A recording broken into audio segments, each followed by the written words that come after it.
Bonjour d'abord et merci d'être venu jusqu'ici. Euh, donc je vais vous proposer donc, ce qui a été annoncé sur le blog et puis dans le cadre des salons d'étudiants. Une présentation, conférence, le terme est évidemment bien pompeux, c'est comme ça qu'on dit. Hein. Une petite présentation sur la préparation donc, du concours commun des IEP de région. Alors, avec évidemment l'accent porté sur les questions contemporaines, bien sûr. Je vais commencer d'abord par vous rappeler les enjeux quand même de ce type de concours, parce que c'est un concours auquel les gens ne sont pas tout à fait familiers. Et voilà, si on ne sait pas les règles du jeu, c'est toujours la même chose. Quand on ne connaît pas les règles du jeu, c'est très difficile de jouer et de gagner. Hein. Donc je vais vous rappeler les règles du jeu, ce que sont les questions contemporaines également. Et puis ensuite, on entrera, il y aura 2 temps. Donc la première partie qui est cet exposé, qui est vraiment très important parce qu'on dit beaucoup de choses contradictoires et un peu bizarres sur ce sujet. Et puis ensuite, on abordera la question précisément de la famille, comment on peut travailler la famille de manière très pratique.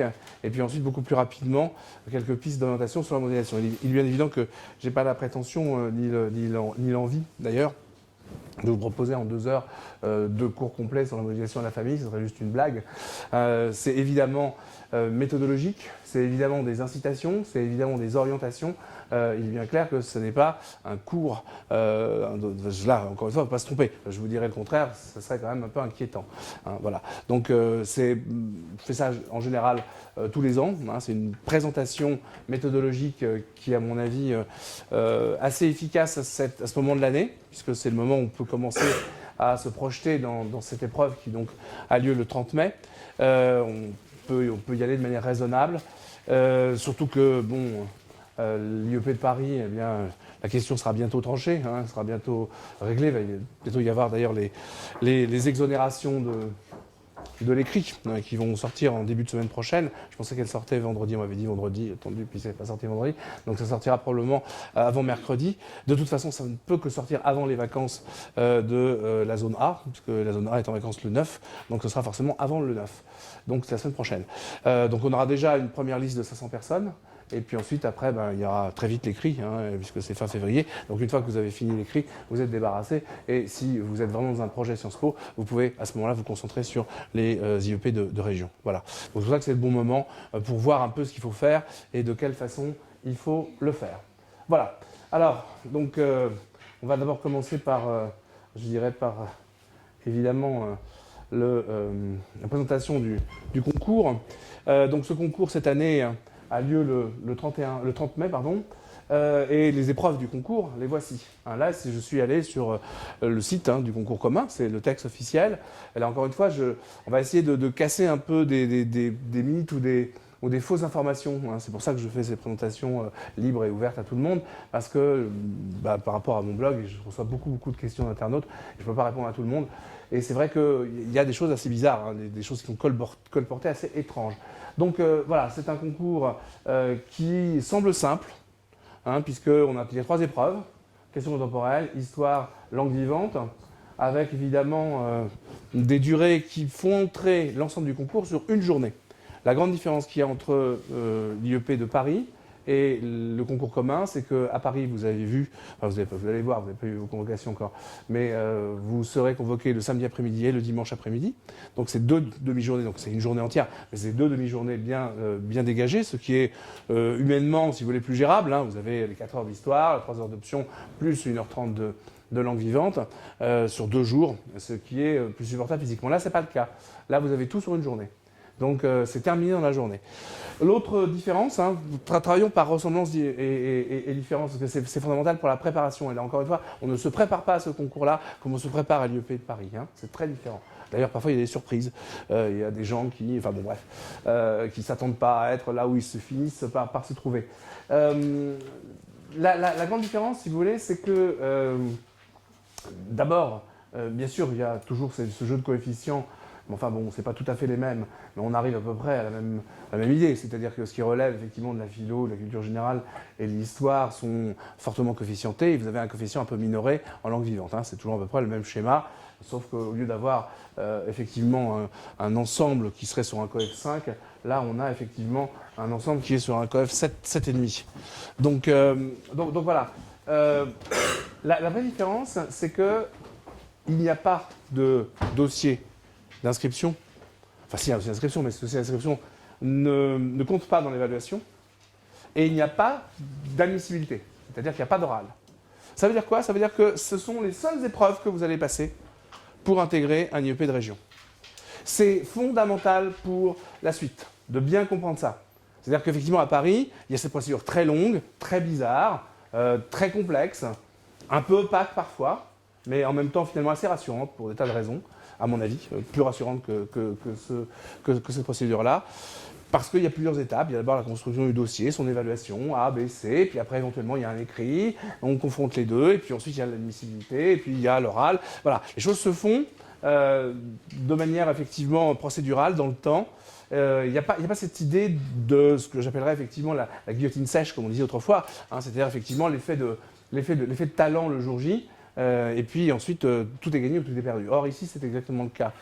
Vous n'êtes pas en forme le jour J, c'est terminé. C'est d'autant plus terminé qu'il n'y a que 3 épreuves. Vous savez bien qu'un concours est d'autant plus difficile qu'il y a moins d'épreuves.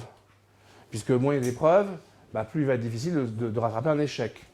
C'est qu'une des raisons pour lesquelles vous allez tous avoir le baccalauréat, et vous aurez peut-être même, certains d'entre vous ont peut-être même 21 sur 20 de moyenne. Hein. Chaque année, la France réussit ce miracle. C'est peut-être le seul qu'elle réussisse à faire d'ailleurs. Et elle réussit ce miracle merveilleux de permettre à des étudiants d'avoir 21 sur 20 de moyenne au bac de français, au bac en France, hein, justement. Donc pourquoi est-ce que vous aurez peut-être 21 de moyenne sur 20? Tout simplement parce que vous aurez passé tellement d'options, et vous aurez démultiplié à ce point effectivement le nombre d'épreuves que finalement vous aurez 21 sur 20. Voilà, c'est comme ça. Donc pourquoi le bac est accessible à tous? Non pas parce qu'il est plus facile, là aussi c'est une erreur de croire ça, c'est une beaufitude de croire que les épreuves sont plus simples, elles sont beaucoup plus difficiles qu'à l'époque où je l'ai passé par exemple. Et évidemment, simplement effectivement comme il y a beaucoup d'épreuves, il y a évidemment beaucoup de possibilités de se rattraper. Et avec le jeu de coefficients, c'est bien le diable si on ne finit pas quand même par l'avoir. Et évidemment, c'est fait pour ça. C'est pas plus facile, hein, je précise bien, je pense que c'est même vraiment beaucoup plus difficile. Mais tout est fait pour que tout le monde l'ait.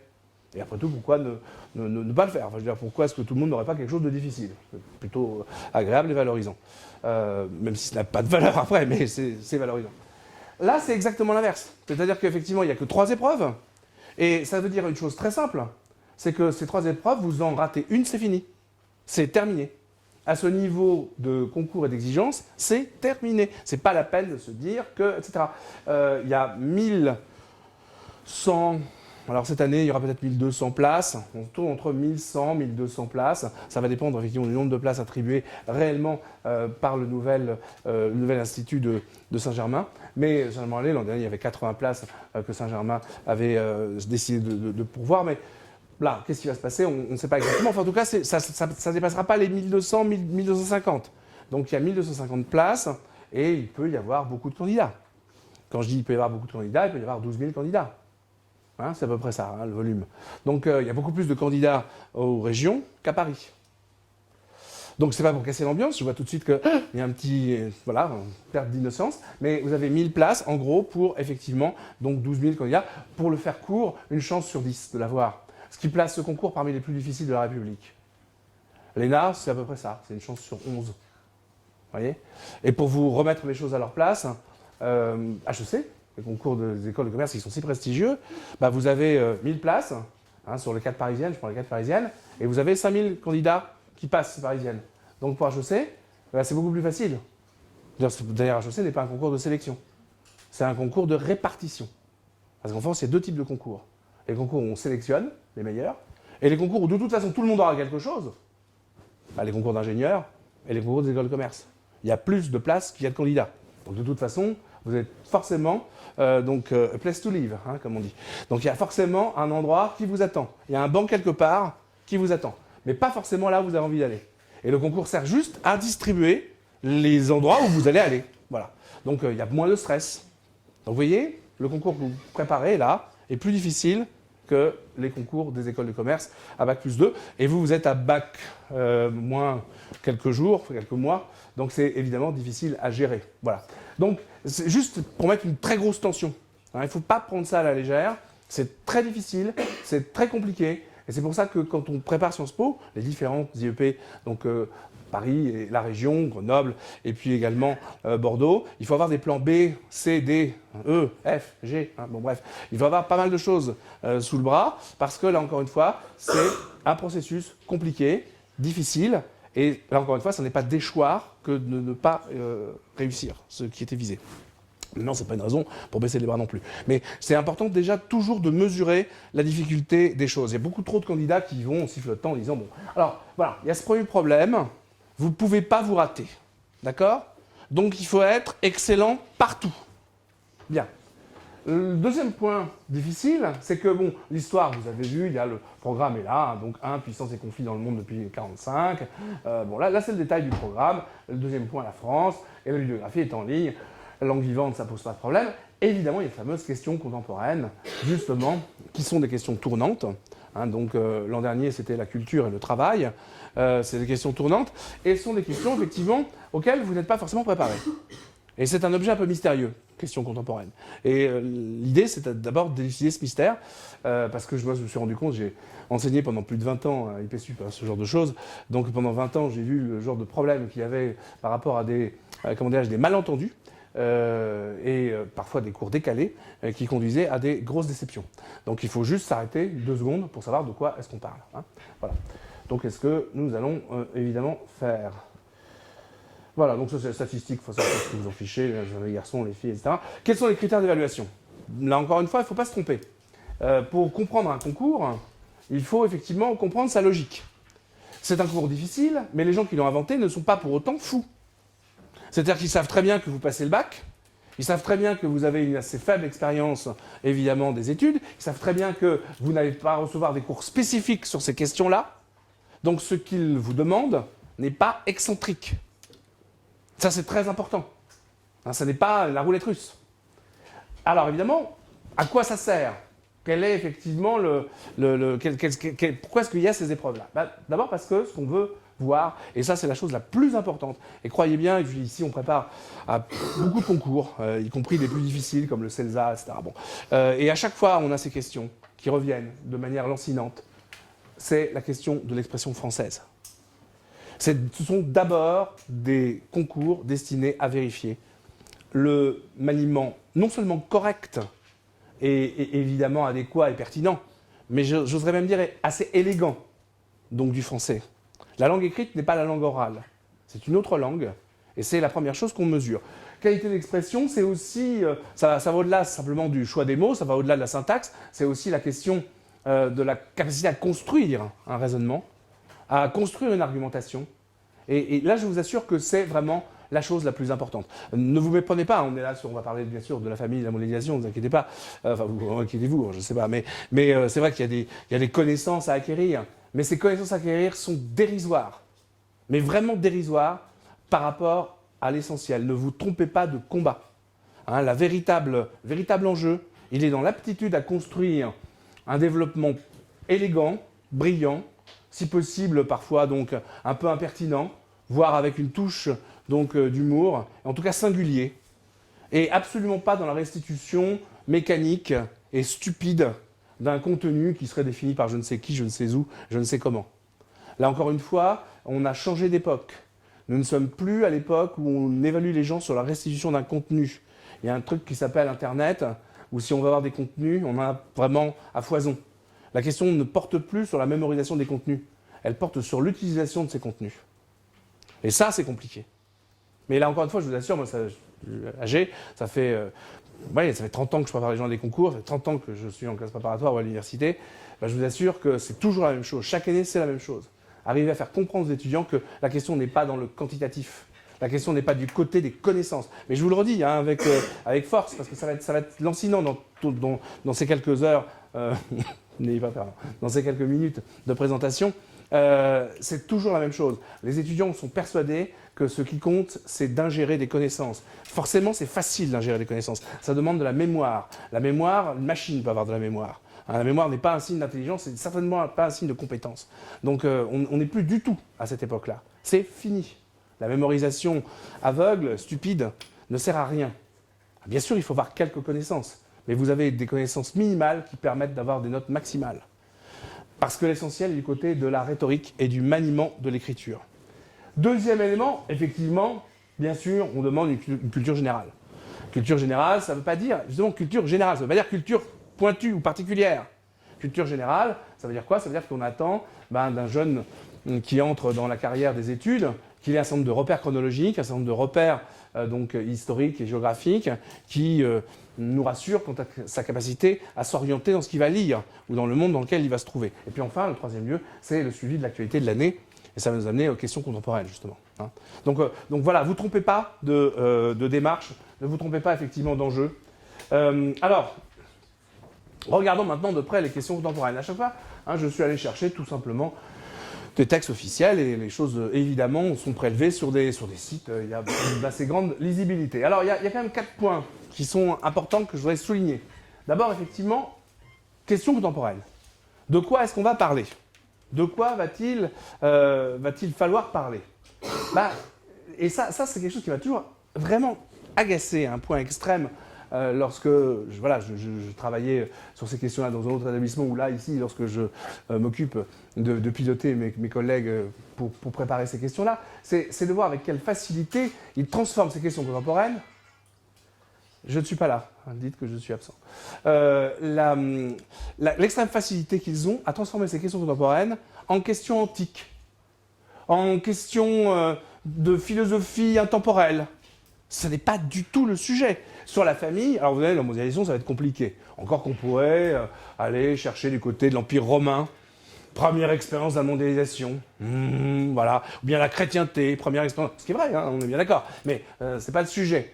La famille, on pourrait en effet proposer des développements, et je suis sûr qu'il va y avoir des prépas illustres ou pas illustres, où vous allez avoir un illustre ou pas illustre personnage qui va vous faire 2 heures de cours sur la notion de famille dans le monde antique. La famille chez les Romains. Waouh! Ça ne sert à rien. Ça n'est pas le sujet. D'accord? Même si le mot famille, ça peut être intéressant de rappeler qu'en latin, ça veut dire, etc., etc. Mais c'est le point de départ.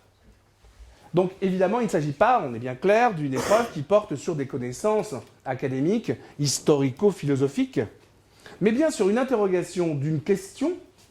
Et quand on dit question, vous voyez, c'est pareil, hein, moi je pars du principe, et c'est un peu là-dessus que je fais mon activité aujourd'hui, soit à la radio ou ici ou ailleurs, c'est vraiment revenir au sens des mots, ce que les mots veulent dire.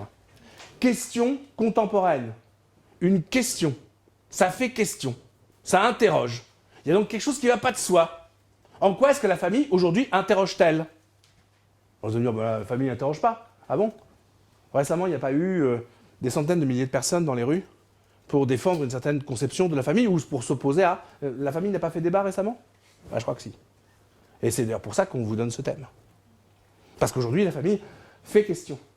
Vous avez des gens qui pensent, à tort ou à raison, que la famille est en crise, que la famille est menacée, que la famille est en danger, que la famille va, etc., etc. Vous voyez? Là, on est dans le sujet. Dans les sujets qui vont tomber, évidemment.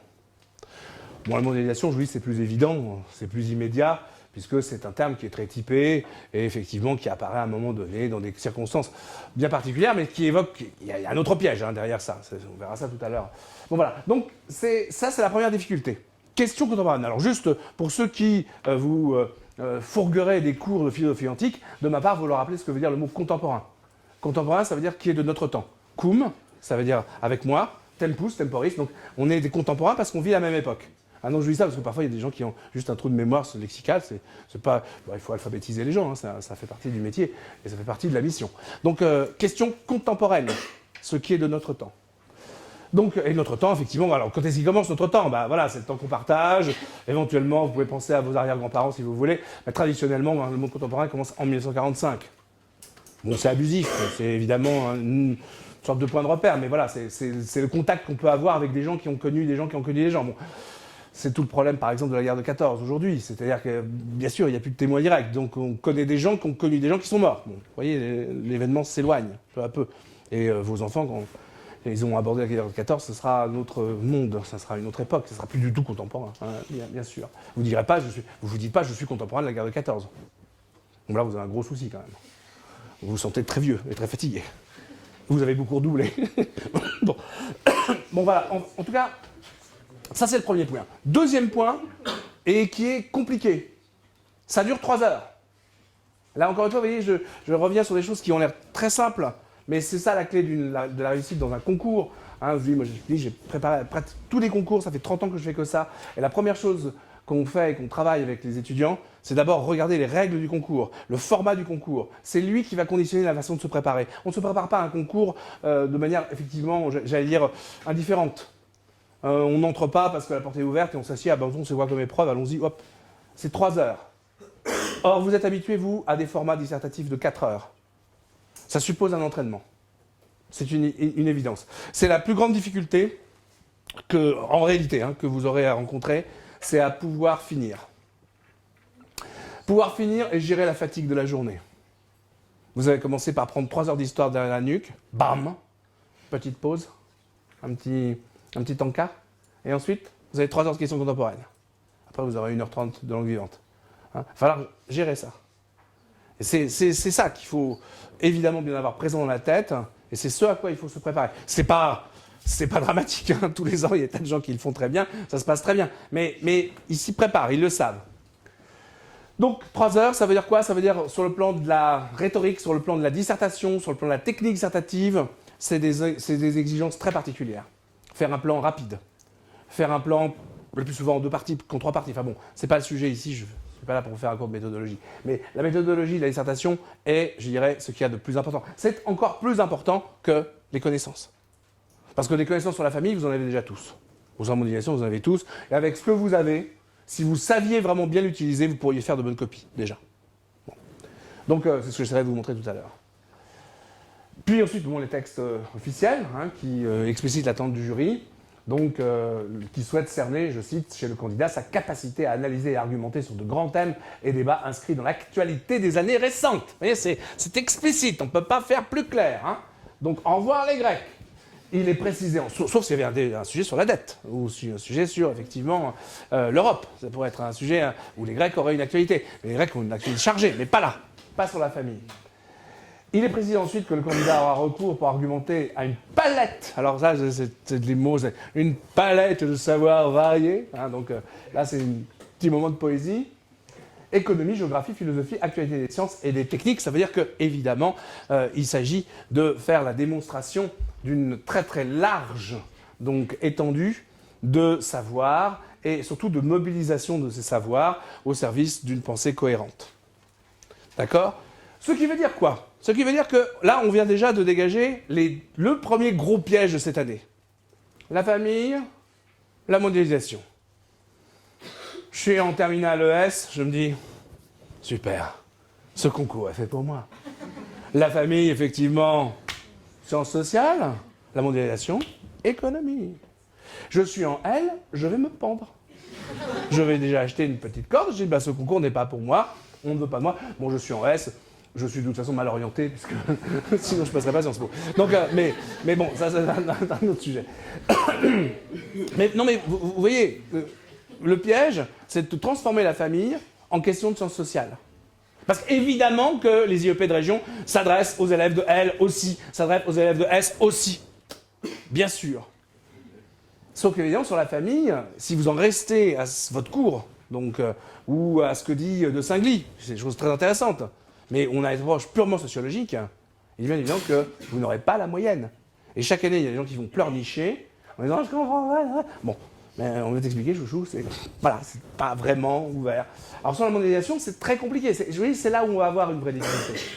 Donc la mondialisation, tout de suite, vous pensez mondialisation, effectivement, vous pensez OMC, bam. Vous pensez effectivement questions qui sont liées à l'internationalisation des échanges, flux financiers et effectivement économie. Mais évidemment, c'est pas là où il faut s'installer. Ça ne veut pas dire qu'il ne faudra pas en parler. Mais la mondialisation s'interroge aussi la mondialisation du droit, par exemple. Ça peut interroger la question d'un gouvernement mondial. Y a-t-il un gouvernement du monde? Vous voyez? Et ce gouvernement du monde est-il politique? Alors là, on retrouve autre chose. Mais bon, on peut multiplier les choses à l'envi. Mais la mondialisation, ça n'est pas qu'une question économique. Et puis, de toute façon, la mondialisation, Est-ce que c'est vrai? Est-ce que ça existe? Est-ce que le mot n'est pas mensonger? Est-ce que c'est pas une immense entreprise d'enfumage idéologique pour que s'achève l'occidentalisation du monde? Vous voyez?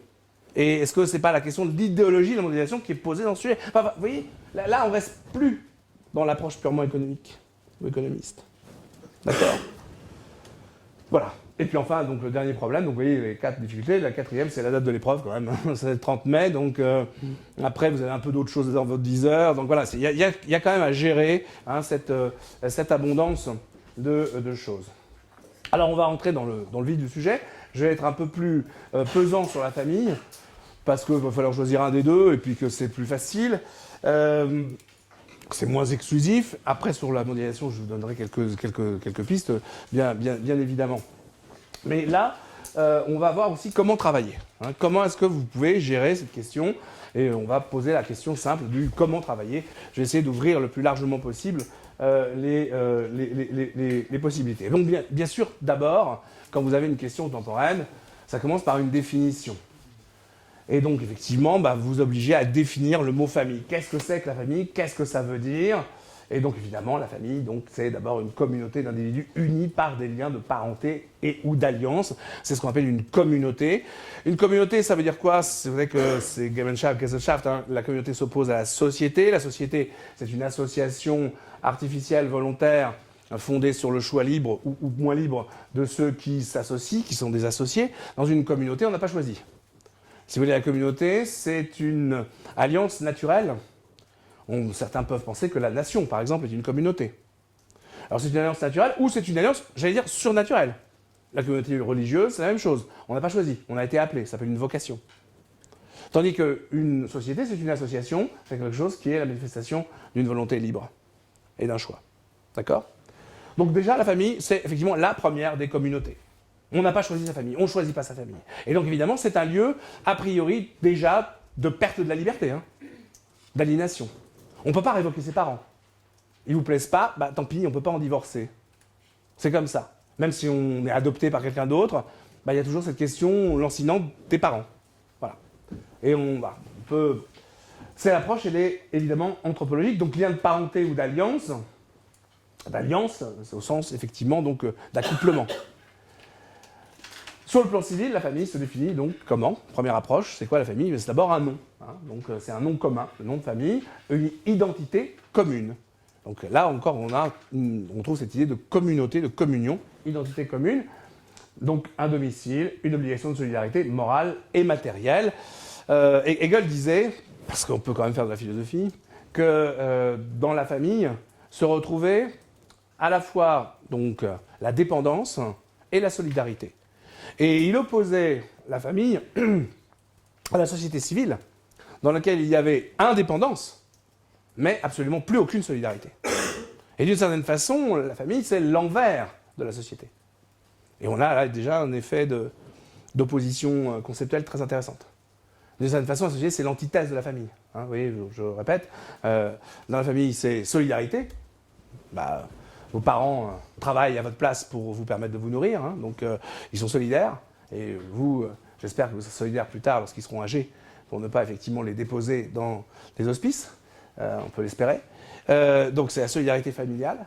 Mais en revanche, la liberté, non. Hein, vous êtes dépendant de vos parents, et si vos parents vous disent non sur telle ou telle sortie ou sur telle ou telle attitude, c'est non. Donc, on est en crise quand sa famille, on claque la porte. Ah, les parents.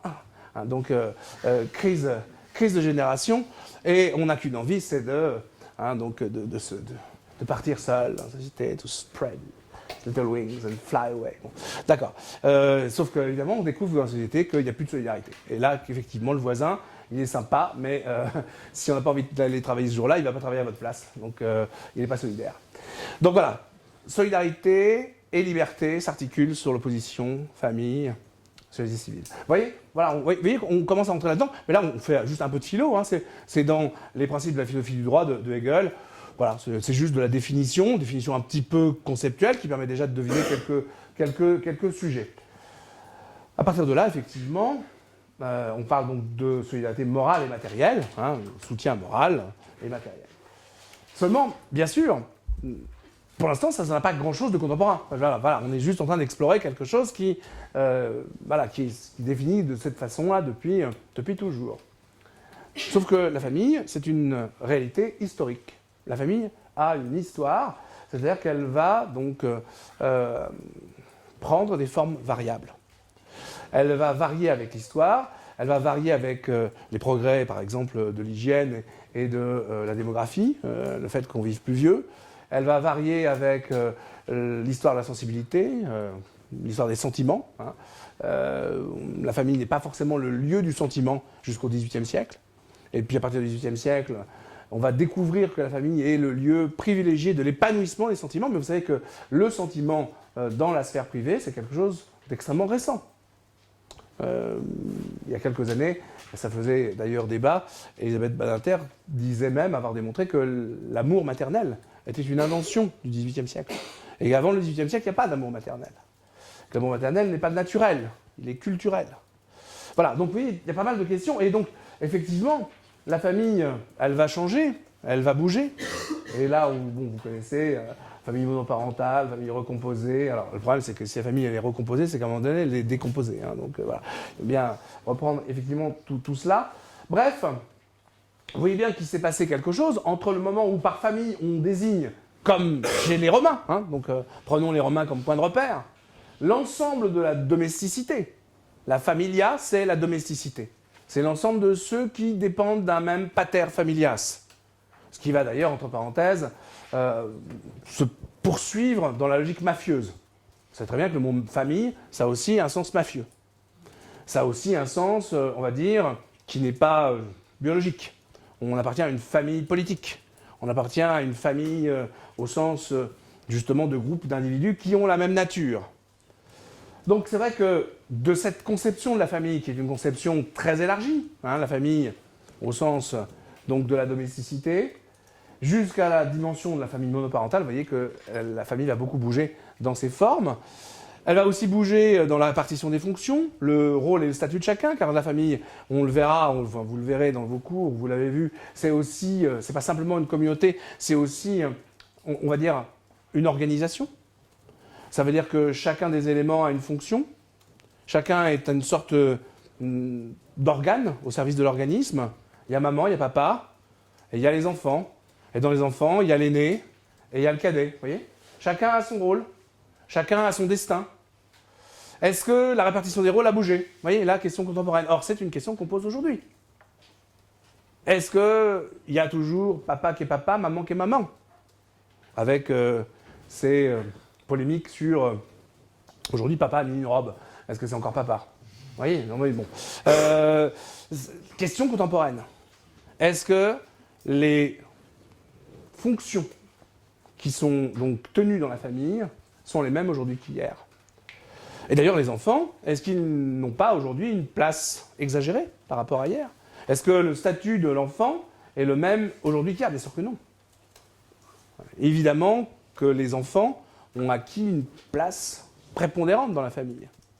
Je pense que la plupart d'entre vous, à table, au moment du dîner, vous échangez avec vos parents en toute liberté, sans demander l'autorisation de prendre la parole.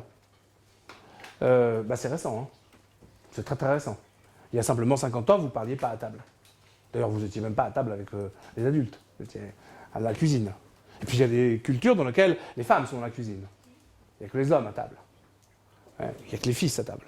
Etc., etc. Donc vous voyez, la question de la structure de la famille, c'est aussi une question intéressante. Mais pour l'instant, je ne fais que définir. Hein. Et puis on voit plein de questions se poser.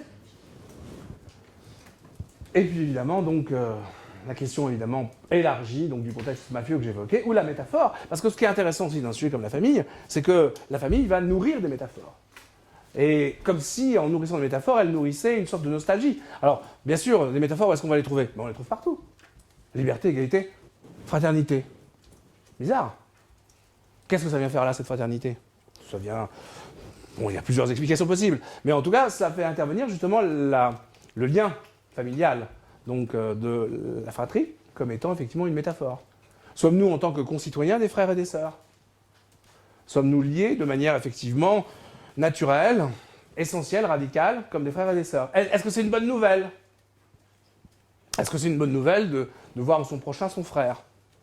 Je vous rappelle quand même qu'il y a des couples de frères célèbres, Caïn, Abel, Romulus et Rémus. C'est pas évident que ce soit une bonne nouvelle d'ailleurs. Mais bon, voilà. Donc, voilà, plein de questions, définitions et problématiques. Vous voyez qu'il suffit de s'arrêter 30 secondes, en prenant 30 secondes de votre temps, 30 secondes de votre temps, pour découvrir que, effectivement, alors là, vous voyez, on va rentrer dans des choses plus familières, hein, si j'ose dire. Pour découvrir que finalement, vous avez des tas de questions, vous posez des tas de questions sur la famille, et qu'aujourd'hui, effectivement, c'est bien une question contemporaine. Donc, la première chose à faire, c'est d'abord se demander ce qu'est la famille, et ensuite se demander en quoi la famille, aujourd'hui, pose des questions. D'abord, c'est ce que Fais pas ci, fais pas ça rappelle, mais j'aurais pu en choisir d'autres, il y en a d'autres d'ailleurs plus loin. Moi, j'ai jamais vu, à la téloche ou ailleurs, autant de fiction qui portent sur la famille. C'est dire que la famille est un centre d'intérêt, c'est dire que la famille, effectivement, elle fait de l'audience. Et voilà, cette approche-là, c'est le prototype même de l'approche, j'entends, caractéristique des questions contemporaines. Oser accrocher sur fais pas ci, fais pas ça. Ça n'est pas de la philo. Vous vous accrochez là-dessus en philo, c'est fini. Ça ne s'appelle plus philo, ça s'appelle démago. Hein. Donc, ça n'a rien à voir avec la philosophie. En revanche, question contemporaine, moi je partirais de l'idée qu'effectivement, jamais la famille n'a été autant, effectivement, un souci pour la fiction, autant, effectivement, un succès d'audimat, regardez, en prime, et la famille sous toutes ses formes. Hein. Je pense, tout à l'heure, j'évoquerai Junot, mais parlons de la version française, Clem. Bon, qui est quand même c'est quand même une vraie question, Clem, hein, globalement. Moi qui ai une fille de 18 ans, c'est un peu angoissant. Clem, ça pourrait faire flipper quand même, on va même le dire. Donc c'est en effet l'adolescente maman, la très très jeune maman. Hein, et ça devient une fiction très sympa, enfin, voilà, sur de fin. Donc les fictions sur de fin sont des fictions sympas. Donc consensuelles, fédératives. Voilà, la famille est vraiment aujourd'hui, en effet, une valeur, en tout cas une valeur qu'on aime à se représenter. Alors, est-ce que c'est une famille, est-ce que ce goût de la représentation de la famille témoigne d'une crise réelle qu'on essaye de soigner par une sorte d'idéalisation, si vous voulez, hein? Après, là, les choses deviennent plus intéressantes et plus compliquées. Bon, le problème de la famille, disons-le clairement, parce qu'il ne faut pas se voir la face, c'est que, en quoi c'est une question de notre temps, la famille? Qu'est-ce qu'il y a, si vous voulez, aujourd'hui dans la famille? À quoi la famille aujourd'hui est confrontée, à quoi elle n'était pas confrontée autrefois. Voilà, c'est ça la vraie question. Alors, première question, on définit, et ensuite on se demande en quoi c'est contemporain. Qu'est-ce qu'il y a aujourd'hui qui fait problème? Eh bien, alors là, ça demande évidemment peut-être un peu de recul, ça demande d'être un peu aidé, hein, peut-être ne pas forcément le trouver. Ce qui fait problème, et c'est un peu le sens des manifestations et du débat sur effectivement donc, la famille, ou les familles, récemment en France, c'est la relation qu'il y a entre la famille et l'État. C'est-à-dire qu'effectivement, a priori, la famille, qu'est-ce que c'est? C'est le lieu d'épanouissement de la sphère privée. Et qu'est-ce qu'on remarque dans la modernité? Donc depuis le Code civil, depuis effectivement donc le 19e siècle, on remarque que l'État intervient de plus en plus dans la sphère familiale. Et qu'il est devenu un acteur fondamental et qu'il s'occupe de quelque chose qui peut-être à l'origine si vous voulez, n'est pas son affaire. Alors il s'en occupe par l'intermédiaire du droit, de la loi bien sûr, il s'en occupe parce qu'il a une politique d'aide aux familles, il s'en occupe parce qu'il a une politique allocative. Mais il faut bien savoir qu'à partir du moment où on accepte de l'État des allocations familiales, on donne aussi à l'État le droit de regarder la manière dont la famille est composée, structurée, d'intervenir dans la famille. Et je crois que c'est là où il y a vraiment une vraie question. Est-ce que l'État a quelque chose à voir avec la famille? Et est-ce qu'effectivement, il n'y a pas là ce qu'on appelle effectivement donc, la police des familles, hein, c'est une expression restée très célèbre, et on parle aujourd'hui de politique familiale. Est-ce qu'il n'y a pas effectivement avec l'intrusion de l'État dans la vie familiale, est-ce qu'il n'y a pas un tournant qui s'opère, et qui s'opère d'ailleurs dans tous les pays du monde, à partir du moment où, par exemple, la Chine de Mao interdit aux familles donc, de recevoir plus d'un enfant, ou à partir du moment où le maréchal en fait donc sa devise travail, famille, patrie. Vous avez bien compris qu'on est rentré, en effet, dans une appropriation par le politique de la famille. Or, il y a un enjeu considérable. On ne l'a pas rappelé, mais c'est une évidence. La famille est au départ le lieu de l'éducation. Il est le lieu de la formation. Il est le lieu de la transmission. Et là, vous commencez à voir l'enjeu. Si l'État parvient à contrôler la famille, il parvient à contrôler la transmission. Il parvient à contrôler effectivement la formation, l'éducation. Ce conflit qu'il y a entre la famille et l'État, on le voit tous les jours. On le voit à l'occasion, par exemple, effectivement, de faits divers, où vous avez des oppositions très nettes entre ce que la famille diffuse comme enseignement chez elle et ce que, par exemple, l'école va diffuser. Il peut y avoir évidemment ici un véritable conflit, un conflit de valeurs, par exemple, qui peut prendre des tours plus ou moins violents ou spectaculaires, etc., etc. Donc voilà, problème de famille. J'en ai vu ici deux, essentiellement. La famille suit-elle ou devance-t-elle les changements de société? Donc ça, c'est la première question, mais c'est une question qui est trop vague. La véritable question, c'est dans quelle mesure l'État exerce-t-il une police des familles, hein? Et l'expression est une expression qui est devenue extrêmement célèbre. Voilà, donc une fois qu'on a fait ça, on peut avoir une petite bibliographie, donc voilà celle que je vous propose sur la famille. C'est une bibliographie vraiment très simple. Bien sûr, d'abord l'approche sociologique, même si ce n'est pas la sociologie, on ne peut pas en faire l'économie, c'est quand même important qu'un L ait quand même l'approche sociologique de la famille, hein, sinon, ou un S, sinon ce sera évidemment une carence par rapport à ses collègues de ES. Effectivement, sociologie de la famille contemporaine de Singly, c'est parfait. C'est court, c'est rapide et c'est très bien fait. La famille de la collection Idées reçues, donc de Michel Fize, c'est un petit livre très iconoclaste qui a le mérite en effet de gratter là où ça démange et donc de voir les problèmes que pose la question de la famille. C'est pareil, c'est très court, c'est pas très cher. Sociologie du couple, en que sais-je, parce qu'évidemment la famille c'est aussi, ça commence avec le couple, hein, par définition.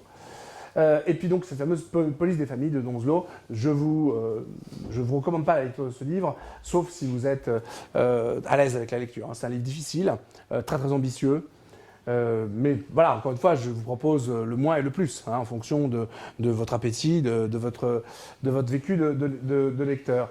Et puis, il y a une chose intéressante qui existe, qui est l'anthologie de la littérature française sur la famille, de Claude Tello, aux éditions Le Cherche Midi, qui isole des textes, qui présente des textes littéraires qui interrogent la famille. Parce que là, encore une fois, je vais en donner 2-3 exemples tout à l'heure, il est bien évident que vous pouvez parfaitement traiter le sujet en abordant des grands romans du XXe siècle qui abordent la question de la famille. D'ailleurs, entre parenthèses, des grandes sagas familiales du XXe siècle sont bien là pour bien rappeler que la famille reste et demeure un véritable sujet. Et puis, je le rappelle à chaque fois, parce que peut-être que certains d'entre vous ont déjà commencé à le suivre, moi je mets en ligne un cours gratuit sur ce blog, qui est mon blog chez l'étudiant, hein, donc c'est le blog de culture générale, où tout mon cours, pas dans le détail hein, évidemment, mais un cours en tout cas écrit, il a déjà commencé depuis quelque temps, je l'ai mis en arrêt pour un mois, mais il redémarrera assez vite. On a commencé à traiter la plupart des questions qui sont liées à la famille. Voilà, donc voilà des possibilités de lecture. Alors, comment travailler? Maintenant, comment travailler une fois qu'on a défini tout ça? Alors, il y a quatre questions qui se posent. Et ces 4 questions, je vais y répondre le plus franchement possible, en sachant bien que mon point de vue n'est pas évidemment neutre, hein, donc bien sûr. D'abord, les parascolaires. Les parascolaires, ce sont tous ces petits livres qui, il y en a partout, hein, donc sur ces 2 thèmes, la famille et la modélisation. On appelle ça dans le milieu de l'édition des quick and dirty, parce que c'est vite fait, mal fait. Forcément, on connaît les thèmes très, très tard, et on demande à une équipe de 2-3 professeurs de vite faire des petites choses. Bon. Les parascolaires, en général, c'est vrai que c'est mieux que rien, bien sûr, mais parfois rien c'est mieux quand même. Je m'explique. Le problème parascolaire, c'est que très souvent, d'abord c'est très inégal. Souvent, ce sont des ouvrages collectifs. Donc voilà, le type fait un article, il va être pertinent, mais à côté de ça, vous avez les 2 tiers du livre qui ne sert à rien, où on fait du papier. Ça, c'est la première chose. Et puis deuxième chose, quand bien même le parascolaire serait réussi, tout le monde va le lire. Alors je vous rappelle quand même que ce qui est fondamental, c'est la singularité. Il est bien évident que la formation de masse, c'est pour ça que je mets sur mon blog un cours, hein, évidemment, mais dans les cours que je fais ici, j'ajoute d'autres choses qui sont pas sur le blog, parce que sinon je saborde mes propres élèves, c'est pas tellement stupide. Donc c'est sûr qu'il faut en avoir de côté pour la singularité des gens qu'on prépare et dans l'endroit où on se prépare. Donc le parascolaire, plutôt non. Les cours de soutien, alors encore une fois, je suis jeudi parti, hein, et c'est une... Vous en doutez bien, hein, c'est une conférence donc libre et gratuite, mais c'est une façon pour moi élégante, j'espère, de faire une JPO, une journée porte ouverte. Si après cette conférence vous voulez travailler avec moi, on ira dans une autre pièce, je vous montrerai mon équipe, comment on fonctionne ici. Et je scinde bien les deux choses. Il y a la conférence qui est effectivement ouverte à tout le monde, et puis s'il y a des gens qui veulent venir travailler avec moi pendant les stages de février ou de Pâques, je vous informerai là-bas. Mais bon, donc c'est pour vous dire que je ne suis pas objectif quand je dis est-ce qu'il faut ou non des cours de soutien. Bien sûr, mais à mon avis, oui. Mais pas forcément pour ce qu'on croit. C'est-à-dire, effectivement, pas pour les connaissances. C'est ce que je vous ai dit tout à l'heure. Je pense qu'effectivement, un bon cours de questions contemporaines, il vous apprendra des choses. De toute façon, il faut bien qu'on argumente sur quelque chose. Mais ces connaissances, vous pouvez les apprendre tout seul, et puis on peut demander, moi, mes étudiants, je leur donnerai des indications avant, ils auront un peu à lire avant, qu'ils auront à avaler, et voilà. Mais c'est sur la méthodologie, c'est sur les sujets, sur la façon de les construire. C'est là où, effectivement, un cours est fondamental, un entraînement est fondamental. C'est sur le fait de travailler en 3 heures avec un concours blanc. Vous voyez, ça, c'est irremplaçable. Mais les cours à n'en plus finir sur la famille, sur la mondialisation, alors que dans n'importe quel bon livre, vous pouvez faire une bonne synthèse vous-même, vous voyez ce que je veux dire, c'est vraiment, ça ne sert à rien. Vous le trouverez partout ailleurs et vous gagnerez du temps. Ce qui compte, c'est gagner du temps. Seulement, souvent, les fameux cours de soutien sont rarement des cours de soutien, c'est souvent des cours de connaissances. Pourquoi ? Parce que c'est ce qui est le plus facile à faire et ce qui est le plus facile à facturer. Il faut dire les choses de manière prosaïque. En revanche, la méthodologie, c'est un peu plus compliqué. Réfléchir aux sujets qui peuvent tomber, les traiter avec les étudiants, ça demande de... Voilà, c'est pas aussi simple. Fiche de lecture, pareil, la fiche de lecture, souvent c'est quelque chose de très réducteur. S'il n'y a personne pour vous la corriger, on ne voit pas très bien à quoi ça sert. Et alors, travailler par soi-même, c'est-à-dire, mais qu'est-ce que ça veut dire travailler par soi-même travailler par soi-même, ça reste quand même l'essentiel de ce qui est attendu pour ce concours. Ça veut dire quoi, travailler par soi-même ? Ça veut dire 3 choses. Et là, je vous donne 3 directions pour quand même avancer. Ça veut dire d'abord collecter au hasard de ces lectures voilà, dans des journaux, sur Internet. Allez chercher des chiffres qui peuvent vous intéresser. Là, j'ai pris au hasard plein de chiffres, hein, n'importe lesquels, peu importe, il y en a beaucoup d'autres. Hein, mais c'est pour vous montrer, j'ai les chiffres. J'aurai une... Quand je prépare mes cours, je commence par me faire, effectivement, une sorte de tablette de chiffres, de façon à ne pas dire n'importe quoi. Par exemple, quand on exagère tel ou tel phénomène, le nombre de mariages de personnes du même sexe, il y en a eu combien, voilà, donc pas dire n'importe quoi, hein. Qu'est-ce que ça veut dire ? Est-ce que c'est un phénomène massif ? Est-ce qu'il y a une espèce de déferlement de ce type d'union en ce moment en France ? Bon, voilà, il y a des choses qui sont assez importantes à noter. Par exemple, le chiffre d'1 million d'enfants de moins de 18 ans vivant dans une famille recomposée. Ça veut dire qu'il y a un vrai phénomène. 1 million de personnes, c'est beaucoup. Hein, c'est quelque chose qui commence à peser et à porter du sens. Donc il y a des chiffres, vous les collectez. À côté des chiffres, il y a aussi des lettres. Ça veut dire qu'il y a tas de mots-clés. En lisant des articles, en vous intéressant à la famille, vous allez tomber sur des mots. Surtout, ne pas les prendre pour acquis. J'ai commencé, hein, le lexique, il est sur Internet, hein, je l'ai placé dans mon site. Donc vous l'avez intégralement, c'est comme les chiffres, tout ça est sur le blog. Sur le blog, et c'est un blog de l'étudiant, encore une fois, je le répète, et c'est totalement gratuit et libre de toute publicité. Il y a vraiment le texte est brut comme ça. Donc voilà, effectivement, adultère, c'est quoi l'adultère ? C'est quoi un clan ? Quelle différence il y a entre un clan et une famille ? Qu'est-ce que c'est qu'un célibataire ? Et s'il y en a beaucoup, qui est-ce qui est célibataire ? Etc., etc. Des chiffres et des lettres. Déjà, ça, c'est la base. Même chose pour la mondialisation. C'est quoi la globalisation par opposition à la mondialisation ? Est-ce que c'est simplement le même mot en anglais ? Ou est-ce qu'on n'introduit pas une autre idée ? C'est... etc. etc. On ne va pas donc multiplier ce genre de choses. Ensuite, il faut se poser la question de savoir si vous avez dans vos connaissances littéraires des œuvres qui abordent la question de la famille. Alors là, il y en a énormément. Moi, il y en a 2 dont je vais me servir, parce que c'est essentiel. C'est d'abord... Alors, il faut choisir des œuvres du XXe siècle, hein, parce que c'est toujours la même chose dans le monde contemporain. Fin de partie de Beckett, qui est quand même, je dirais, une représentation la plus sinistre, la plus sombre de la famille.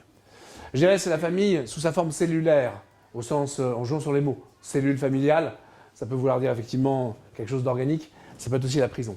Donc effectivement, fin de partie, il y a un mur avec des briques qui est en train de ceindre la pièce, et donc le père et son fils adoptif, enfin le père et son fils sont là, dans cette cellule familiale. Le père s'appelle Ham, donc le début d'un mot anglais qui veut dire le marteau, et le fils s'appelle Clove, un mot qui pourrait vouloir dire clou, mais c'est un clou de girofle, donc jeu de mots. N'empêche que le rapport entre le clou et le marteau est un rapport qui est d'une très très grande violence. Sauf qu'il s'appelle Ham, c'est le début, il manque la fin, donc c'est un marteau mutilé. C'est un marteau qui autrefois a cogné puis qui ne cogne plus. D'ailleurs, il est dans un fauteuil roulant, il est aveugle, comme Oedipe, un Oedipe inversé, enfin bon bref, je vous fais pas le... Mais il y a avec fin de partie une façon géniale de mettre, si vous voulez, en avant une représentation du caractère crépusculaire de la famille au XXe siècle. Quant aux grands-parents, Nell et Nag, tout à l'heure je vous parlais des maisons de retraite, ils sont dans des poubelles. Ils sont cul-de-jatte et ils vivent dans 2 poubelles. Voilà. Donc vision très très violente. Beckett, c'est pas, on n'est pas dans Bisouville, donc on est dans des choses qui sont brutales mais en même temps dont on sent bien que la problématisation peut venir aisément dans une copie. Autre exemple, la métamorphose, début du XXe siècle, Kafka. Ça raconte l'histoire de famille, les métamorphoses. C'est pas seulement la métamorphose de Grégor. C'est sûr que ça fait bizarre. On se lève le matin, on est devenu un gros cafard. Bon, bien. Mais c'est aussi la métamorphose de la famille. Parce que Grégor c'était le fils de famille qui faisait vivre la famille. Que se passe-t-il lorsque un des membres de la famille ne joue plus le jeu? Que se passe-t-il lorsqu'il n'occupe plus la fonction qu'il occupait autrefois? Vous voyez la métaphore filée. Et là, évidemment, la conclusion de Kafka est affreuse, bien sûr, puisque Grégor finit par être tué, donc d'un coup de pomme malheureuse sur sa carapace. J'aurais pu citer le verdict de Kafka aussi, qui interroge vraiment la relation entre un père et un fils. On pourrait citer très très beau roman d'André Gide, qui s'intitule Les faux monnayeurs, où vraiment la question de la famille, la question du lien, la question de la relation intime est posée de manière obsédante, dans un monde où justement la famille est en crise. Pour le dire autrement, sans jeu de mots, mais avec un jeu de mots, un monde sans repères. Et effectivement, à chaque fois, un monde d'orphelins. Donc avec cette problématique de la paternité, etc. etc. Donc voilà, vous voyez, on peut aller dans l'analyse littéraire et trouver beaucoup de choses pour nourrir sa réflexion. On peut aussi le faire en passant par l'analyse filmique. J'ai pris volontairement 2 choses très différentes. Très récemment, la famille Bélier. Famille Bélier qui bouleverse tout le monde. Mais autour de cette idée très forte, qu'effectivement, donc, vous connaissez l'histoire, la famille Bélier, c'est une famille de sourds, et il y a juste la fille, Paola, qui veut ensuite devenir chanteuse, enfin, et entrer dans un chœur. Et évidemment, on retrouve ici la question de la solidarité avec le groupe. En même temps, elle est le lien avec le monde extérieur. Et c'est un film à partir duquel vous pourriez partir pour évoquer justement la relation compliquée qu'il y a entre la famille et ce qui n'est pas la famille. La famille et la société, que j'évoquais tout à l'heure. Quant au parrain, d'ailleurs le mot parrain lui-même, padrino, renvoie bien sûr à une fonction familiale, parrain, marraine. Il renvoie aux familles mafieuses. Et à là aussi une autre forme de solidarité, une autre forme d'absence de liberté, etc. etc. Voilà, là, type de choses. Ou alors, plus divertissant encore, la famille Adams. La famille Adams, ça reste quand même quelque chose d'assez grandiose, parce qu'on oublie souvent qu'avant d'être un film, ça a été une série. Une série très, très populaire des années 60, qui était d'ailleurs créée par un dénommé Charles Adams, c'est pour ça d'ailleurs que ça s'appelle la famille Adams, et qui effectivement est une famille de Frakes absolument loufoque, unique et singulière. Alors c'est intéressant parce que pourquoi est-ce qu'on se retrouve dans cette série? Pourquoi est-ce qu'on se retrouve dans cette conception de la famille, parce que vous dire, vous dites, bah, c'est pas ma famille, ça. C'est quand même l'idée que la famille, c'est quand même le lieu de la singularité, c'est le lieu effectivement de l'originalité, c'est le lieu du développement de ce que chacun d'entre nous peut avoir de totalement irréductible. Hein, et qu'effectivement, la famille peut être le lieu où on permet à chacun de s'épanouir, donc pleinement, tout en restant semblable aux autres. Hein. Chacun des éléments de la famille est en effet un monstre particulier, mais en même temps, ça reste un monstre. Hein. Donc il y a une sorte d'unité dans la monstruosité, et en même temps avec évidemment toute une série de caractéristiques qui sont plus ou moins ironiques ou humoristiques. Vous pouvez choisir également un fait de société, le jeu de cette famille. Le jeu de cette famille, ça a été inventé au XIXe siècle, milieu du XIXe siècle, et c'est intéressant. De cette famille, parce que là pour le coup, qu'est-ce qu'on décline? On décline les deux éléments que j'évoquais tout à l'heure, si vous aviez à réfléchir sur la structure de la famille. De cette famille, c'est à la fois des fonctions. Il y a le père, la mère, le grand-père, la grand-mère, etc. Hein, le fils, la fille. C'est des fonctions. On définit la famille par des rôles, mais aussi par des ressemblances. Et c'est ce que j'évoquais tout à l'heure, par exemple, avec fais pas ci, fais pas ça. Vous avez la famille Cato, la famille Bobo. C'est le jeu de cette famille. C'est la suite du jeu de cette famille. Comme il y avait effectivement avec La vie est un long fleuve tranquille, hein, donc les Quénois et les Groseilles, hein, donc je crois que c'était ça. Donc la famille ceci, la famille cela. Donc effectivement, la famille est à la fois le lieu de la ressemblance. Dans une famille, effectivement, on se ressemble, on a une identité commune et on a une fonction individuelle. Cette articulation entre ces deux éléments-là. Alors, quelle place pour la personnalité? Quelle place pour j'allais dire, l'idiosyncrasie, c'est-à-dire effectivement ce que chacun a de spécifique, d'irréductible. Hein, si je suis, je ne sais pas, si je suis un Le Pic, bon, je suis un Le Pic. Donc, Le Pic, ça me marque par rapport à une identité sociale, par rapport à des croyances, par rapport presque à des fringues. Hein, donc un Le Pic, ça ne s'habille pas n'importe comment. Hein, Le Pic, il va chez Cyrillus, enfin, bon, bref. Donc Le Pic, il a des vêtements particuliers. Un Le Pic père, voilà, ça définit, donc là encore une fois, une identité commune et une fonction particulière dans la famille, mais qui est commune à d'autres familles. Quelle est la place pour ce qu'est profondément ce monsieur? Vous voyez, quelle est la place pour la singularité spécifique de chacun d'entre nous au sein d'une famille où on est d'abord un rôle et en même temps une identité commune. Voilà, ce genre de choses qu'on peut... Alors, le jeu de cette famille, en même temps, vous voyez, ce qui est intéressant, c'est que on sensibilise très tôt les jeunes, justement, à cet échange, à jouer, à rassembler ceux qui se ressemblent, hein, donc à retrouver effectivement où est la grand-mère. Alors, la grand-mère sportive, on cherche quelle est la grand-mère avec une raquette parmi les cartes que l'on a. Alors une fois qu'on a commencé à faire un état des lieux des choses qu'on connaissait, on va commencer forcément à formuler des sujets. Parce que là encore une fois, les sujets qui tombent sont des sujets souvent très évidents. Et il faut quand même se préparer à traiter ces sujets-là. Vous connaissez évidemment les thèmes à l'avance, c'est pour pouvoir réfléchir à des sujets qui peuvent se poser. Par exemple, la famille est-elle menacée?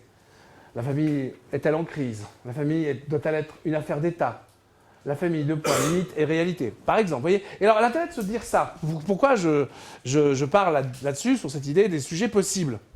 Parce que, on le verra peut-être ensemble plus tard, la méthode repose sur une capacité à interroger le sens précis de chacun des mots. Moi, très franchement, avec mondialisation et famille au programme, je trouverais dangereux de ne pas s'arrêter sur le sens du mot mythe. Parce que qu'un sujet intègre le mot mythe dans son énoncé, soit sur la mondialisation est-elle un mythe ou une réalité? La famille, mythe ou réalité? C'est tout à fait possible.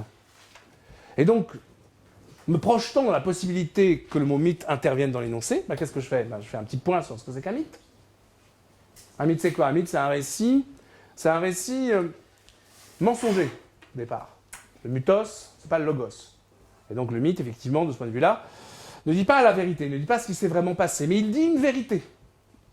Il dit effectivement une vérité d'ordre symbolique. Donc déjà, là, ici, on a une première problématique. Si effectivement la famille est un mythe, ça veut dire que la famille, ça n'existe pas vraiment, mais que ça signifie une aspiration à quelque chose. Ou que la mondialisation, bon, la famille, c'est pas un mythe, hein, dans les réponses, mais la mondialisation, oui, c'est un mythe. Bon. ça, tout le monde est à peu près d'accord, pour le montrer, c'est pas très compliqué. La mondialisation, au sens strict du terme, c'est un mythe. Donc, montrer qu'effectivement, la mondialisation n'est pas vraiment ce qu'elle dit être. Montrer qu'on est sur un discours falsifié. D'accord?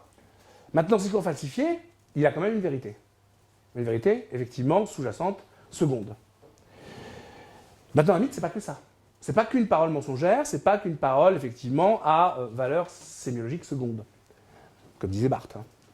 Un mythe, c'est aussi un discours d'origine. C'est un discours de fondation. Et dire effectivement que la mondialisation est un mythe, c'est dire que c'est quelque chose de fondateur dans notre société. Ça n'existe peut-être pas.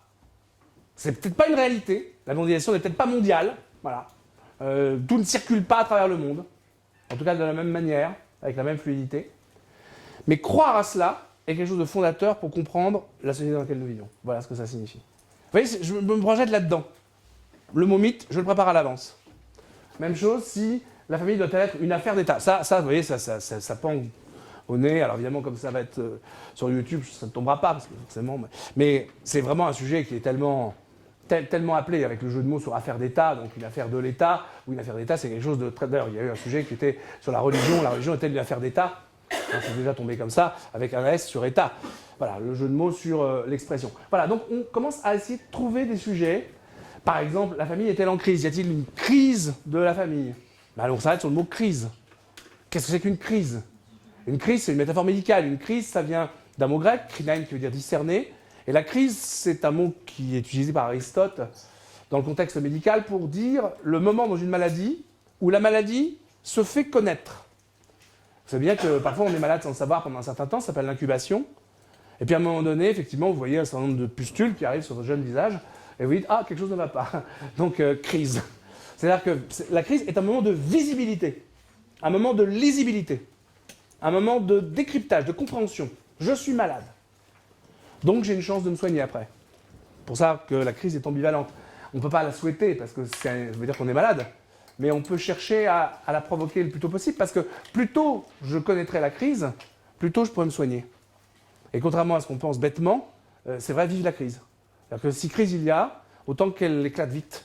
Parce que comme ça, j'ai une chance de m'en sortir. Si je retarde la crise, je continue à être malade, mais ça sera peut-être trop tard au moment où je m'apercevrai que je suis malade. Bon, donc voilà. Voilà comment, effectivement, la famille est-elle en crise? Ça voudrait dire que la famille est-elle malade? Je le décode comme ça dans l'introduction. Vous voyez qu'une introduction comme ça, évidemment, elle se distingue des autres.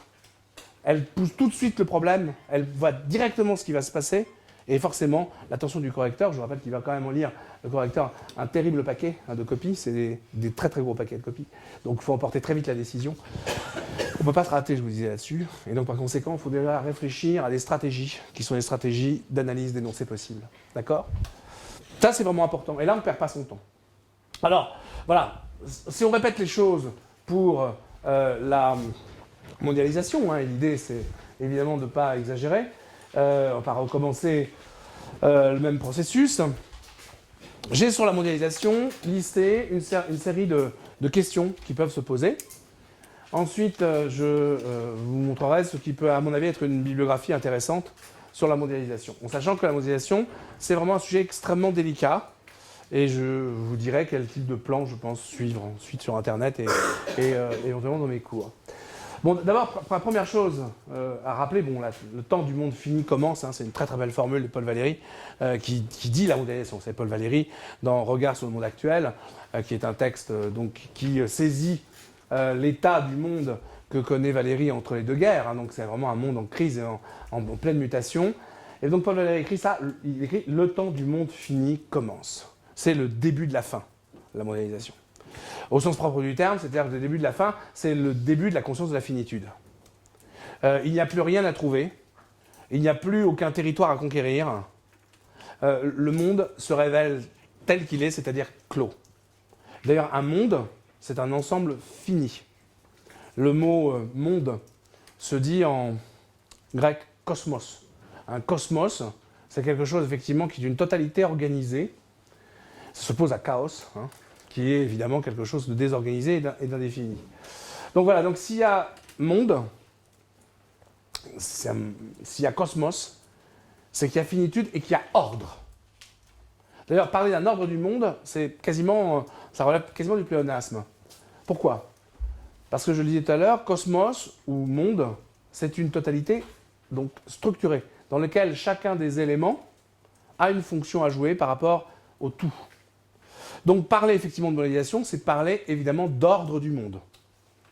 Et donc derrière ça, il y a une dimension politique et idéologique. Quel est l'ordre du monde s'il y a mondialisation? D'accord?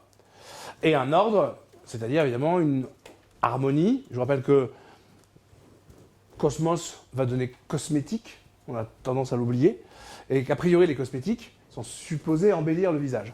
Donc ce qui est cosmétique, c'est ce qui est à la surface et qui rend joli. Donc un cosmos, c'est joli, c'est harmonieux.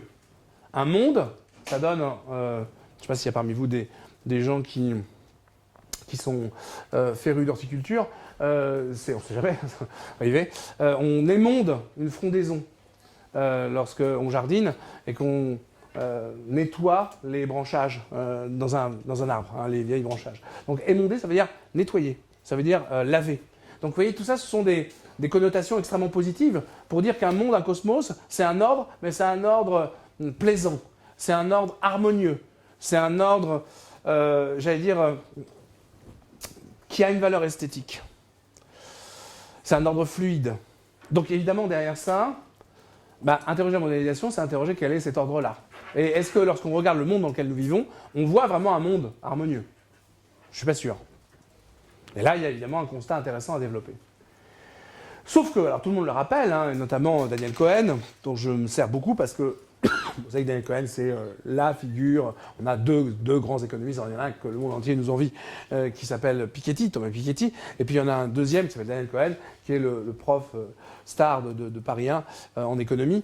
Et Daniel Cohen donc, est l'auteur d'un livre qui s'intitule La mondialisation et ses ennemis, qui est un livre assez exceptionnel, que je vous recommanderai tout à l'heure, et dans lequel il montre très bien que la mondialisation, ce n'est pas du tout un phénomène récent. La mondialisation, elle a commencé au XVIe siècle. Le monde fini, on a découvert qu'il est fini à partir du moment où les grandes découvertes ont terminé, en effet, donc, leur travail. Et alors, les grandes découvertes, bien sûr, les dernières, c'est le XVIIIe, mais entre le XVIe et le XVIIIe siècle, il n'y a plus, finalement, donc, 1 kilomètre carré d'inconnu pour les hommes. Et donc, le monde, on en fait le tour. Et là aussi, c'est intéressant, cette notion de tour du monde. Alors, qu'on mette 80 jours, ou qu'on mette une journée, ou qu'on mette, ou que ce soit avec Magellan, enfin bon, peu importe. Mais à partir du moment où on commence à faire le tour du monde, c'est terminé, c'est clos, c'est fini. Et donc la mondialisation, ça commence par ça. Ça se développe évidemment avec le développement au XIXe siècle des techniques d'abord de navigation, le développement de la navigation. La navigation, ça va supposer effectivement des échanges de population démographiques, très importants. Ça va être effectivement donc des migrations. Et c'est comme ça qu'on entre dans la deuxième mondialisation, qui est celle effectivement des flux migratoires, qui est évidemment donc une mondialisation qui va s'achever au début du XXe siècle, parce que comme vous le savez sûrement, ça c'est des choses que vous devez apprendre au lycée, contrairement à ce qu'on pourrait croire, ou à ce que des lieux communs plus ou moins nauséeux colportent, il y a assez peu de migration aujourd'hui par rapport effectivement à ces flux migratoires au début du XXe siècle. Les populations se déplacent assez peu. Les chiffres exacts, je vous donnerai tout à l'heure, ils sont assez explicites. Donc voilà, donc, un processus qui débute au XVIe siècle. Donc quel est le problème avec le monde contemporain? Donc justement, parce que la mondialisation, c'est pas contemporain, ça a commencé avec le XVIe. C'est moderne, mais c'est pas contemporain. Qu'est-ce qu'il y a aujourd'hui qui semble effectivement devoir nous interroger? Et bien justement, c'est la mise en cause de cette mondialisation, c'est ce qu'on va appeler la démondialisation. C'est effectivement donc le retour d'un certain discours des États, le retour effectivement d'un certain réalisme entre guillemets politique, le retour effectivement de certaines civilisations dans justement leurs revendications identitaires qui vont gripper cette illusion d'une mondialisation qui finalement peut-être n'a jamais eu lieu, qui était peut-être une autre façon de poursuivre le mouvement d'occidentalisation, finalement de colonisation donc, de l'ensemble du monde. Voilà, donc ça c'est le début. Ensuite, évidemment, qui dit mondialisation dit, on est bien clair, circulation, donc évidemment rendue plus aisée à travers le monde. On est désormais sur un territoire monde et non plus sur des territoires donc nationaux, régionaux. Donc c'est la question de la fin des frontières. Voilà, donc toute la problématique des frontières, en sachant bien que le thème des frontières est déjà tombé. Hein. Donc moi personnellement, je n'irai pas trop dans cette direction parce qu'on ne va pas en quelque sorte revenir dessus éternellement. Maintenant, mondialisation, illusion ou réalité, vous voyez, mythe fondateur de la modernité, on retrouve cette thématique de la mondialisation imaginaire, qui est une des grandes thématiques de Daniel Cohen. On peut aussi interroger la mondialisation par rapport aux peurs, aux fantasmes qu'elle nourrit. La mondialisation avec cette cohorte de figures imaginaires repoussantes, comme le plombier polonais par exemple. Il y a bien longtemps, vous vous en souvenez certainement pas, mais cette peur effectivement que la mondialisation va être destructrice d'emplois, que donc une horde de plombiers polonais vont venir ruiner nos plombiers français, etc. etc. De la même façon qu'on avait peur autrefois de l'arrivée des boulangers italiens qui allaient effectivement, donc, etc., etc. Donc évidemment, qui a peur de la mondialisation? Et c'est vrai que de ce point de vue-là, on voit bien qu'il y a différents types d'intérêts qui se sentent menacés par ce qui pourrait être une mondialisation vertueuse ou réelle. Si on pense à la mondialisation, on doit aussi penser au mouvement altermondialiste, forcément, qui refuse cette mondialisation, mais un autre monde est-il possible? Est-ce que l'altermondialisation propose vraiment quelque chose d'autre? Et quoi d'autre? Ensuite, la question de savoir si nous sommes bien entrés ou non dans une ère de démondialisation. Je vous donnerai tout à l'heure les références de cette analyse. Ensuite, la mondialisation, c'est d'abord, évidemment, forcément, c'est ce que rappelle un certain nombre de cours, quelque chose de commercial et financier. Est-ce que la mondialisation n'est que commerciale et financière? Non. On peut y voir aussi donc une mondialisation, par exemple, des normes éducatives. Une, finalement, tendance à uniformiser. Donc, de façon à donner de l'unité à quelque chose qui s'appellera désormais un monde. D'où, évidemment, la question, la mondialisation assure-t-elle la victoire de l'occidentalisation du monde? Vous voyez, c'est même des sujets donc, qui sont quasiment posés. Mondialisation et globalisation. Alors là, ça fait intervenir pas mal de choses. D'abord, l'origine du mot mondialisation, parce que vous savez que c'est globalization, donc au départ aux États-Unis. Mais avec l'idée de globalisation, on fait intervenir aujourd'hui en français une autre approche, qui est l'approche écologique, qui est l'approche, effectivement, donc, du caractère global des problèmes et des difficultés qui se posent localement. C'est-à-dire que j'ai un problème, on va dire, de pénurie d'eau. Ce problème de pénurie d'eau se pose localement, mais évidemment, il ne peut être résolu que globalement. Puisque c'est ça, évidemment, la particularité de la question écologique. C'est que la nature n'a pas de frontières et que, par exemple, si on pense donc aux perturbations climatiques, le climat ignore les frontières des hommes. Donc, évidemment. Donc, forcément, la question, par exemple, du rejet dans l'atmosphère des gaz à effet de serre est une question globale. Ce n'est pas une question qui n'intéresse que les Chinois ou qui n'intéresse que, etc. Même la déforestation de l'Amazonie n'intéresse pas seulement, effectivement, les Brésiliens. Elle interroge, évidemment, l'ensemble des nations. Y a-t-il un gouvernement du monde? Alors en plus, ça c'est la mondialisation politique, l'aspect politique. Et si oui, lequel?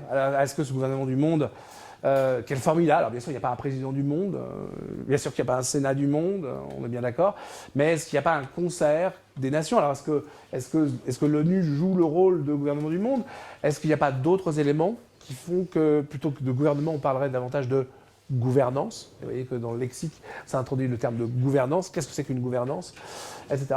Et là, évidemment, se poserait la question des ONG. Enfin bon, il y a un certain nombre de questions de cet ordre-là. Et donc, évidemment, avec l'ouverture sur les normes et sur les valeurs mondiales. Est-ce qu'il y a aujourd'hui des normes et des valeurs qui sont vraiment mondiales?